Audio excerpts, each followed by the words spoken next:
Misteri Kereta Hantu Manggarai. Hujan mengguyur Jakarta malam itu, seperti ingin mencuci segala dosa dan kenangan buruk yang tersembunyi di sudut-sudut kota. Di stasiun Manggarai, suasana tampak lengang meskipun jam belum terlalu larut. Lampu-lampu redup berkelip lemah, seolah enggan menerangi jalan bagi siapapun yang memilih tinggal lebih lama di sana. Deretan bangku kosong dan suara gemericik air yang menetes dari atap membuat suasana menjadi semakin mencekam. Di pojok peron 5, Dimas berdiri kaku, menggenggam kamera tuanya dengan erat. Ia seorang jurnalis investigasi, tertarik pada cerita-cerita mistis yang beredar di kalangan petugas stasiun. Tentang kereta hantu yang konon muncul setiap malam Jumat Kliwon. Sudah 3 malam berturut-turut ia menunggu, namun tak ada apapun. Tapi malam ini, entah kenapa udara terasa berbeda.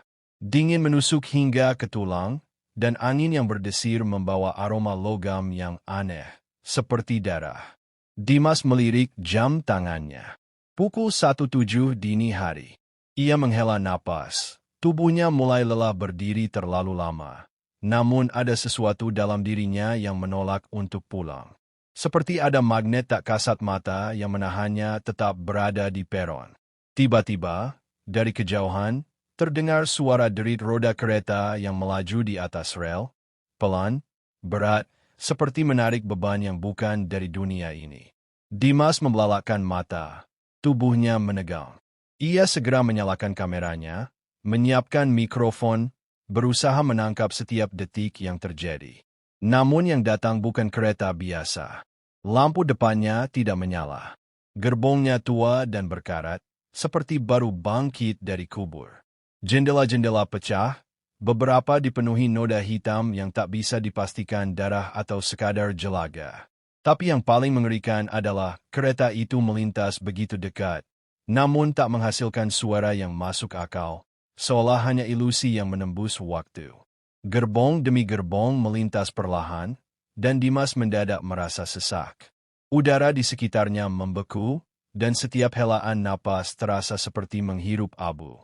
Di balik kaca salah satu gerbong, ia melihat sosok wanita berpakaian putih lusuh, menatap keluar dengan mata kosong dan bibir yang robek dari telinga ke telinga.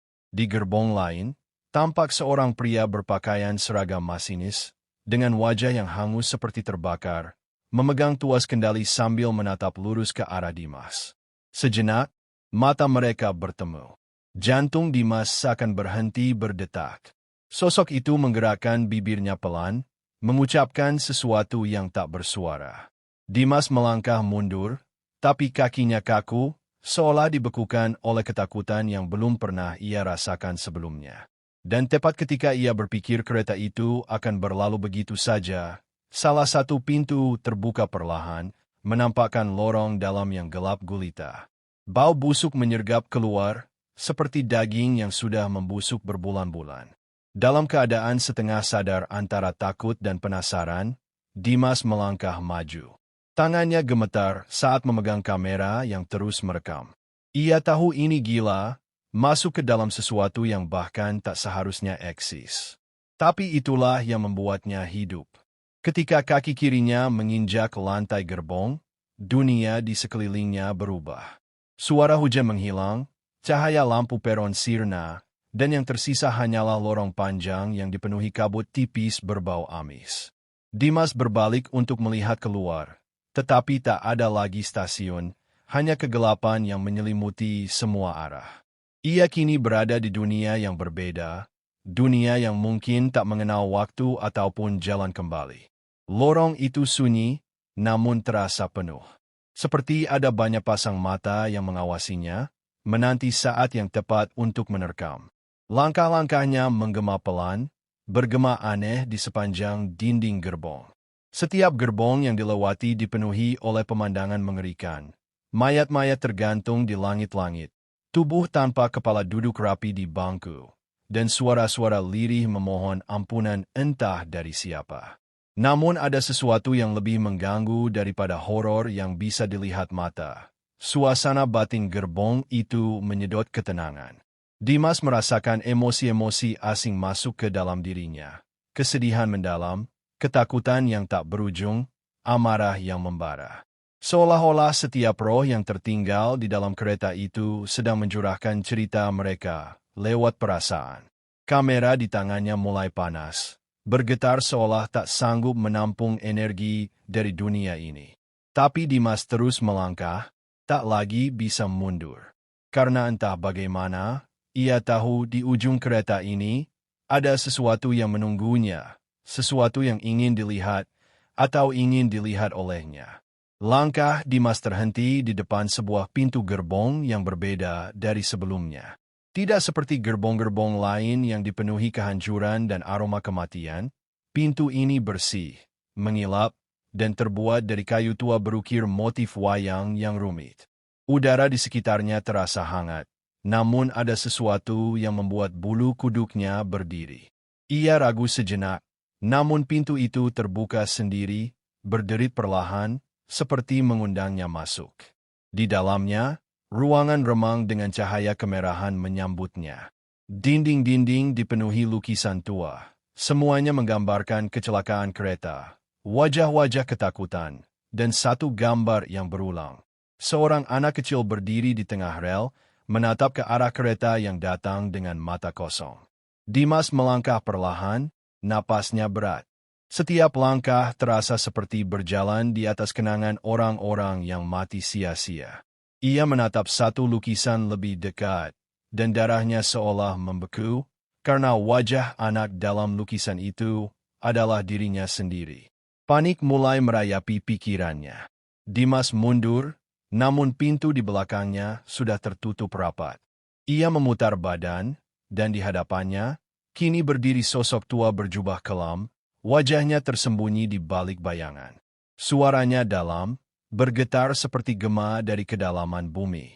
"Kau akhirnya datang, Dimas," katanya, pelan namun menggema di seluruh gerbong. "Kau membawa cahaya ke tempat yang terlalu lama tenggelam dalam gelap." Dimas tak bisa menjawab. Lidahnya keluh. Sosok itu melangkah mendekat, dan setiap langkahnya membuat lantai kereta bergetar. "Ini bukan kebetulan. Kau dipilih. Seperti ayahmu dulu." Kata-kata itu menghantam kesadarannya. Ayahnya? Dimas mencoba mengingat, dan ingatannya kembali ke masa kecil, suatu malam dingin ketika ibunya menangis tanpa henti karena ayahnya tak pernah pulang. Katanya, ayahnya hilang di kereta malam saat tugas investigasi. Tak ada tubuh, tak ada penjelasan. Hanya stasiun Manggarai sebagai petunjuk terakhir. Sosok berjubah itu mengangkat tangannya, dan di antara kabut yang menggantung di udara, muncul gambaran samar. Ayah Dimas, duduk di gerbong tua, wajahnya ketakutan, memegang buku catatan yang sama persis seperti milik Dimas saat ini. Ia datang untuk mencari kebenaran, tapi malah menjadi bagian dari cerita ini, gumam sosok itu. Dimas merasakan air mata menggenang di matanya. Di dalam dirinya, berkecamuk rasa marah, takut, dan sedih. Tapi di atas segalanya, ada rasa haus akan kebenaran. "Apa ini semua? Kenapa kereta ini ada?" teriak Dimas akhirnya, suaranya gemetar. Sosok itu tertawa lirih, suara tawanya seperti paku beradu di batu. Karena manusia tak pernah belajar. Mereka membiarkan keserakahan menggerakkan rel. Mereka menutup mata atas nyawa-nyawa yang hilang karena kelalaian. Kereta ini adalah sisa-sisa dari mereka yang terlupakan. Dan sekarang, kau, anak dari masa lalu, datang untuk memilih. Tiba-tiba gerbong berguncang hebat, atau menjadi bagian Dimas tersungkur, dan dari balik dinding-dinding gerbong, tangan-tangan pucat menjulur, mencoba meraihnya. Suara jeritan mulai memenuhi udara, suara tangis anak-anak, isak perempuan, dan erangan pria-pria yang terluka. Semua bercampur menjadi simfoni penderitaan. Dimas bangkit dengan susah payah, meraih kamera dan buku catatannya. Ia membuka halaman terakhir, dan terkejut menemukan tulisan tangan, tulisan ayahnya. "Jika kau membaca ini, maka aku gagal. Tapi kau tidak harus bernasib sama. Bawa cerita ini ke dunia. Biarkan mereka tahu." Saat ia membaca itu, seluruh kereta mulai runtuh. Atap terbelah, dinding terbakar, dan dari luar jendela, Dimas bisa melihat rel yang mengarah ke kehampaan. Sosok berjubah mendekatinya, kini tanpa wajah, hanya kegelapan yang berputar-putar seperti pusaran neraka. Pilih sekarang, bisiknya. Dengan seluruh keberanian yang tersisa, Dimas berlari menuju pintu yang entah bagaimana terbuka kembali. Ia menjerit, menembus kabut dan api, berlari menantang bayang-bayang yang hendak merenggutnya. Kamera di tangannya merekam segalanya, meski kini sudah retak-retak. Ia melompat keluar dari gerbong, dan jatuh sangat jauh. Tapi sebelum tubuhnya menyentuh dasar, semuanya hilang. Dimas terbangun tergeletak di lantai peron 5. Hujan masih turun, tapi tidak deras. Stasiun kembali sunyi. Di tangannya, kamera menyala, dan layar memperlihatkan rekaman yang tak mungkin. Sosok-sosok di kereta, lukisan-lukisan, dan suara ayahnya memanggil namanya. Dimas menangis, memeluk kamera itu seperti bayi yang baru lahir. Ia tahu, malam ini ia tidak hanya menemukan cerita, ia menemukan bagian dirinya yang hilang. Tapi ia juga tahu, kereta itu belum selesai. Karena setiap Jumat Kliwon, akan selalu ada jiwa yang tertarik oleh panggilan rel-rel neraka itu. Dimas tak pernah benar-benar kembali menjadi dirinya yang dulu. Sejak malam itu, setiap detik terasa seperti bayangan panjang dari perjalanan yang tak masuk akal, sebuah pengalaman yang terus menghantui batas sadarnya. Ia berhenti bekerja sebagai jurnalis. Ia tak lagi mengejar cerita-cerita mistis, tak lagi berambisi membuktikan dunia lain. Tapi diam-diam, di ruang kecil apartemennya, ia menulis. Menulis semuanya. Setiap detik, setiap sosok, setiap luka emosional yang ia rasakan di dalam kereta itu. Tulisan itu bukan untuk publik. Itu seperti doa, seperti upaya mengikat roh-roh yang masih berbisik di telinganya saat malam tiba. Namun, dunia nyata tak tinggal diam. Setelah beberapa bulan, seseorang menemukan isi kamera Dimas.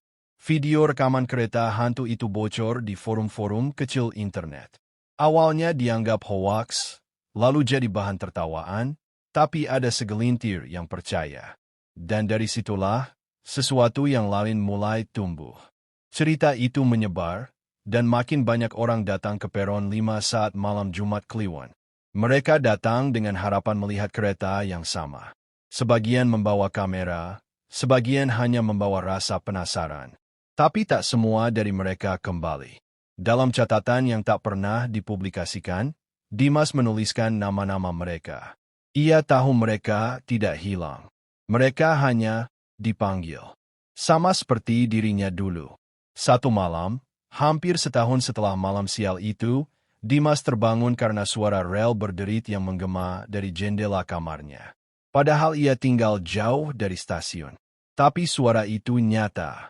Ia mencoba mengabaikannya, membenamkan wajah di bantal, namun suara itu makin jelas. Bersamaan dengan bisikan halus di telinganya. Sudah waktunya kembali. Dimas menyalakan lampu. Tak ada siapa-siapa. Tapi di bawah pintu apartemennya, tergeletak selembar tiket kereta. Tiket tua, penuh bercak darah kering, dengan satu kata di bagian atas. Perjalanan terakhir. Tangannya gemetar saat menyentuhnya. Ia tahu apa artinya itu. Kereta tak pernah membebaskan siapapun. Hanya memberi waktu, hingga waktu itu habis. Dan pada malam Jumat Kliwon berikutnya, seorang penjaga stasiun Manggarai mengaku melihat sosok lelaki berdiri sendirian di peron 5. Kamera keamanan tak merekam apapun. Tapi di pagi hari, seorang pemuda menemukan kamera tua tergeletak di bangku kayu, bersama buku catatan yang hampir hancur dimakan hujan. Di halaman terakhirnya, tertulis tangan dengan tinta merah. Jika kau membaca ini, jangan cari aku. Jangan cari kereta itu. Tapi jika kau mendengar derit rel di tengah malam, jangan lihat ke belakang. Namun, seperti biasa, manusia selalu penasaran. Dan misteri selalu punya caranya sendiri untuk bertahan hidup. Karena mereka bilang, sampai hari ini, kadang suara kereta itu masih terdengar di Manggarai. Pelan, seolah datang dari masa lalu. Dan jika kau cukup nekat untuk menunggu di peron 5, pastikan kau tidak sendirian. Karena mungkin, kereta itu bukan datang untuk menampakkan diri, tapi untuk membawamu ke tempat di mana waktu berhenti, dan mereka yang terlupakan menunggumu dengan senyuman yang tidak manusiawi. Namanya Arfan, seorang mahasiswa semester akhir yang sedang mengerjakan skripsi tentang urban legend Jakarta. Ia tidak pernah percaya pada cerita hantu. Semua itu baginya hanyalah cerminan ketakutan manusia terhadap hal-hal yang tak bisa dijelaskan logika. Namun sejak menemukan kamera tua dan buku catatan lusuh di bangku peron 5, hidupnya mulai retak sedikit demi sedikit. Malam itu, ia hanya berniat membuat konten iseng untuk tugas dokumentasi. Tapi ketika melihat video terakhir dalam kamera tersebut, detak jantungnya berhenti sejenak. Ia menyaksikan rekaman yang kabur, namun cukup jelas menampilkan sosok-sosok aneh di dalam kereta tua, bisikan yang hanya bisa ditangkap oleh telinga yang terbiasa mendengar keheningan. Dan terakhir, sorot mata Dimas, penuh putus asa, sebelum semuanya berubah menjadi hitam pekat. Sejak malam itu, Arfan merasa seperti sedang diawasi. Bukan paranoid biasa. Setiap malam Jumat, ia mendengar suara roda besi yang beradu dengan rel, padahal ia tinggal di kos-kosan yang jauh dari jalur kereta aktif. Dinding kamarnya bergetar pelan, seolah sesuatu yang besar sedang melintas di luar atau di balik tembok. Buku catatan Dimas, yang awalnya ingin ia gunakan sebagai referensi, kini terasa seperti jimat kutukan. Setiap membacanya, Arfan merasa seperti terserap ke dalam kisah yang ditulis di sana. Dan saat ia tanpa sadar menyalin beberapa bagian ke laptopnya, tiba-tiba layar monitor menampilkan wajah-wajah samar, korban-korban yang namanya tertulis di halaman terakhir. Mereka menatap langsung ke arahnya. Beberapa menangis. Beberapa tersenyum, dengan senyum yang salah. Ketakutannya berubah menjadi obsesi. Arfan mulai menelusuri jejak Dimas. Ia mencari arsip berita lama, mewawancarai petugas-petugas stasiun, bahkan menyelinap ke ruangan arsip PT KAI yang sudah tak terpakai. Dan di sanalah ia menemukan sesuatu yang seharusnya tidak ada. Salinan hitam putih dari manifest penumpang kereta yang hilang dalam kecelakaan tahun 1987, yang konon tak pernah ditemukan jasad atau bangkai keretanya.